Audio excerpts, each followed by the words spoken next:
هي الحلقات تحفظني بآيات من القرآن، هي الحلقات تملأني بحب المصطفى العدنان، هي الحلقات تحفظني بآيات من القرآن، هي الحلقات.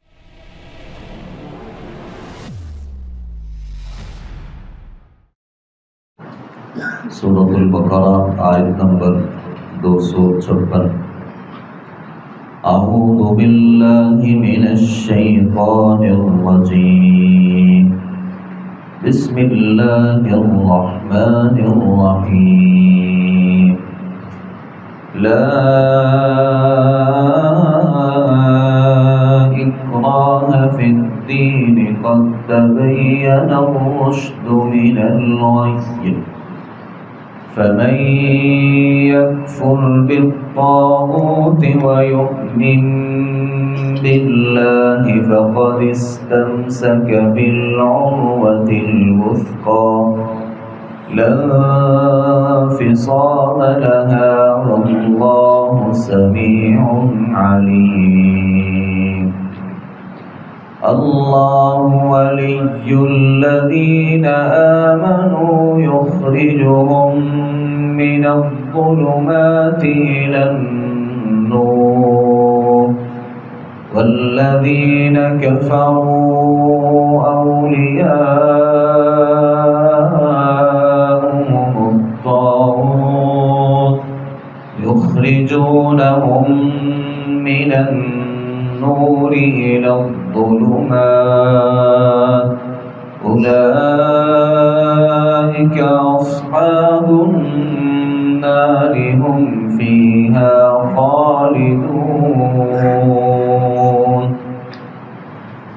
لا اکراہ فی الدین، دین میں کوئی زبردستی نہیں.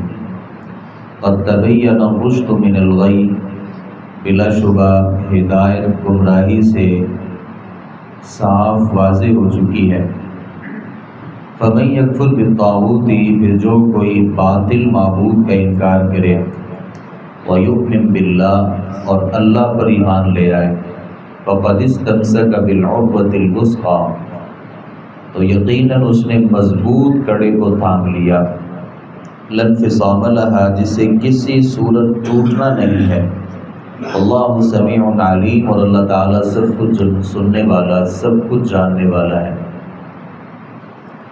اللہ ولی الذین آمنوا، اللہ دوست ہے ان لوگوں کا جو ایمان لائے. یخرجہم من الظلمات الی النور، وہ انہیں اندھیروں سے روشنی کی طرف لاتا ہے.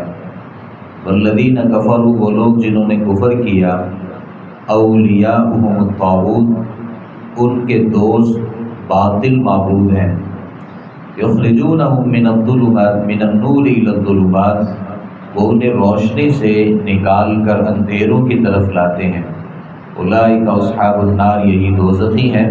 ہم فیہا خالدون، وہ اس میں ہمیشہ رہنے والے ہیں. عبداللہ بن عباس رضی اللہ عنہما بیان کرتے ہیں، جاہلیت میں اگر کسی عورت کے بچے زندہ نہ رہتے تو وہ نظر مان لیتی کہ اگر میرا بچہ زندہ رہا تو میں اسے یہودی بنا دوں گی یا اسے عیسائی بناؤں گی. پھر جب بنو نذیر کو جلا وطن کیا گیا تو ان میں سے انصار کے کئی لڑکے تھے. انصار نے کہا کہ ہم انہیں ہرگز نہیں چھوڑیں گے. اس موقع پر اللہ رب العالمین نے یہ آیت مبارکہ نازل فرمائی کہ جو لوگ یہودی ہیں انہیں زبردستی مسلمان نہیں بنایا جا سکتا. کسی بھی انسان کو زبردستی مسلمان بنانا جائز نہیں ہے. جن لوگوں نے یہ کہا کہ اسلام جو ہے وہ تلوار کے زور پہ پھیلا ہے، تو یہ اس اعتبار سے غلط بات ہے کہ اسلام کبھی پسند نہیں کرتا کہ کسی کو گن پوائنٹ پر مسلمان کیا جائے اور اسے کہا جائے کہ کلمہ پڑھو نہیں تو آپ کو قتل کر دیا جائے گا. کیونکہ زبردستی اگر ہوگی تو دل میں ایمان پیدا نہیں ہوگا. اور جب دل میں ایمان پیدا نہیں ہوگا تو بندہ مسلمان ہی نہیں ہوگا۔ تو اس لیے دین اسلام جو ہے یہ لوگوں کو دو راستے دکھاتا ہے، اما ہدینہ السبیل اما شاکرا و اما کفورا، یا تو اللہ کی فرما برداری کر کے مسلمان بن جاؤ، یا اللہ رب العالمین کے ساتھ بغاوت کر کے کفر اور شرک کے راستے پر ڈٹے رہو۔ اللہ رب العالمین کو اس سے کوئی پرواہ نہیں ہے۔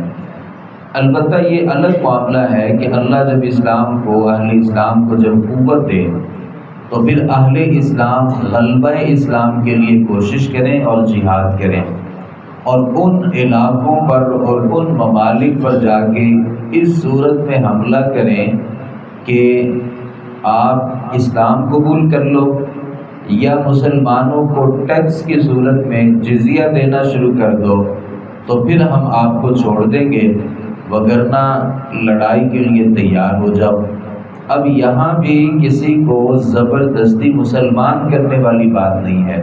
ہاں، آپ غلبہ اسلام کے لیے کسی ملک کو، کسی علاقے کو فتح کرنا چاہتے ہیں اور جا کر کے کہتے ہیں مسلمان ہو جاؤ یا جزیہ دینے کے لیے اپنے آپ کو تیار کر لو، تو اس کی بے شمار مثالیں ہیں۔ البتہ کبھی بھی ایسا نہیں ہوا کہ کسی بھی صحابی نے اور خود نبی اکرم صلی اللہ علیہ وسلم نے صرف اس وجہ سے کسی کو قتل کیا ہو کہ تم مسلمان نہیں ہونا چاہتے، تو یہ طریقہ جو ہے یہ اسلام کا طریقہ نہیں ہے۔ یہاں یہ بات بھی ذہن میں رہیے کہ اگر کوئی آدمی مسلمان ہو جاتا ہے، پھر مسلمان ہونے کے بعد وہ ارتداد کے راستے کو اختیار کر لیتا، مرتد ہو جاتا ہے، تو اس صورت میں اسلامی جو ریاست ہے اس کی ذمہ داری ہے کہ اس کو قتل کریں۔ وجہ یہ ہے کہ دین اسلام جو ہے یہ اس قدر کوئی سستا دین نہیں ہے کہ جیسے اسے قبول کوئی کر لے پھر اس کو چھوڑ دے پھر اس کو قبول کر لے۔ اس سے جو اسلام کی ہیبت ہے اس میں مسئلہ آتا ہے۔ اس لیے اگر کوئی قبول کر لیتا ہے اور قبول کرنے کے بعد دین اسلام کو چھوڑ دیتا ہے، اس کا قتل واجب ہو جاتا ہے، کیونکہ اس نے اسلام کے ساتھ بے توقیری کا مظاہرہ کیا ہے۔ اللہ رب العالمین فرماتے ہیں جس نے اللہ رب العالمین پر جو ایمان لے آیا اور اس نے کفر کو چھوڑ دیا، فقد استمسک بالعروۃ الوثقی، اس نے اسلام کے مضبوط کڑے کو پکڑ لیا۔ آپ کو پتہ ہے کہ کڑا وہ ہوتا ہے، یعنی نیچے کوئی برتن ہے اور اس کے ساتھ اس کو پکڑنے کے لیے جو کنڈے ہوتے ہیں اسے یہ عروۃ الوثقی یعنی مضبوط کڑا کہہ دیا جاتا ہے۔ ظاہر ہے جو بھی ان کنڈوں سے اس پتیلے کو یا اس برتن کو اٹھائے گا تو وہ اسے مضبوطی سے اٹھا لے گا۔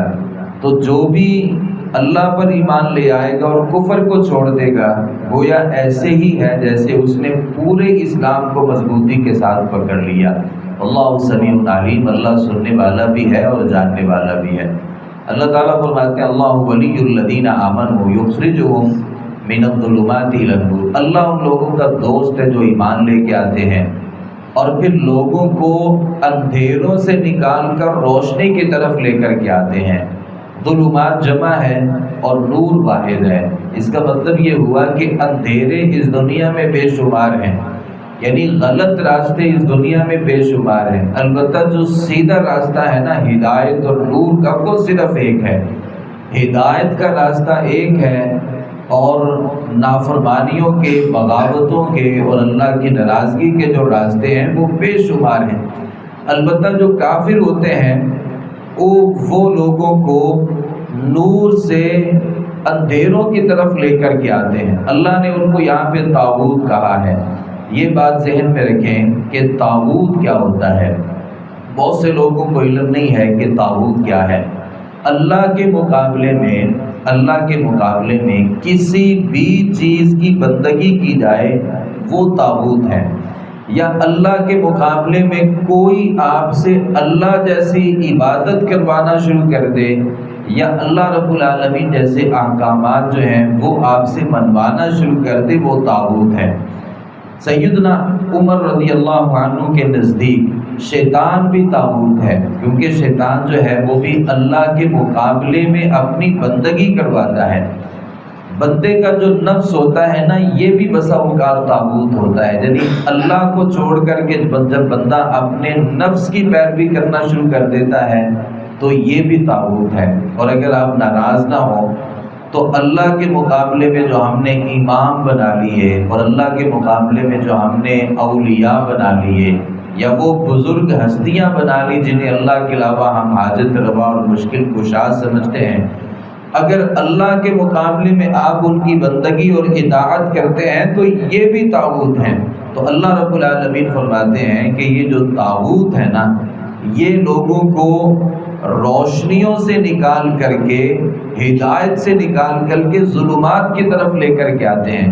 تو اللہ رب العالمین فرماتے ہیں کہ اولئک اصحاب النار، یہ دوزخی ہیں، ہم فیہا خالدون، اور یہ دوزخ کے اندر ہمیشہ ہمیشہ کے لیے رہیں گے۔ یہاں ایک سوال پیدا ہوتا ہے کہ ایک آدمی جو ہے وہ تو پیدا ہوتے ہی مسلمان ہوتا ہے، یعنی نبی صلی اللہ علیہ وسلم نے فرمایا کل مولود یولد علی الفطرہ، ہر بندہ جو پیدا ہوتا ہے وہ دین اسلام پر ہی پیدا ہوتا ہے۔ لیکن یہاں اللہ رب العالمین نے یہ ذکر کیا کہ وہ اندھیروں سے نور کی طرف آ گیا۔ اس کا یہ مطلب ہے کہ بسا اوقات بندہ جب اسلام میں بھی ہوتا ہے نا، اسلام میں بھی ہوتا ہے، اللہ پھر اس بندے کو جب نور کی طرف رہنمائی اس کی کرتا ہے تو اس کا صرف یہ مطلب نہیں ہوتا کہ وہ پہلے کافر تھا اور بعد میں مسلمان ہو گیا۔ ایک شخص تھا، نبی اکرم صلی اللہ علیہ وسلم نے اسے سنا، اس نے دعا کی، اس نے کہا اشہد ان لا الہ الا اللہ، میں گواہی دیتا ہوں کہ اللہ کے علاوہ کوئی عبادت کے لائق نہیں ہے۔ تو آپ صلی اللہ علیہ وسلم نے فرمایا خرج من النار، یہ بندہ آگ سے نکل گیا۔ ضروری نہیں ہے کہ وہ پہلے آگ میں موجود تھا، یہ ضروری نہیں ہے، ممکن ہے وہ پہلے سے مسلمان ہو۔ تو اللہ کے نبی صلی اللہ علیہ وسلم نے فرمایا کہ خرج من النار، وہ آگ سے نکل گیا۔ تو اس کا مطلب یہ ہے کہ اللہ رب العالمین کی طرف سے جو نور انسان کو نصیب ہوتا ہے، یہ انسان کو آگ سے بھی اس کی حفاظت کرتا ہے، اور دنیا میں بھی اسلام کا جو راستہ ہے وہ اسی نور کو، نور ہدایت کو تسلیم کر کے اسلام کا جو راستہ ہے بندہ اس کے اوپر عمل کر سکتا ہے۔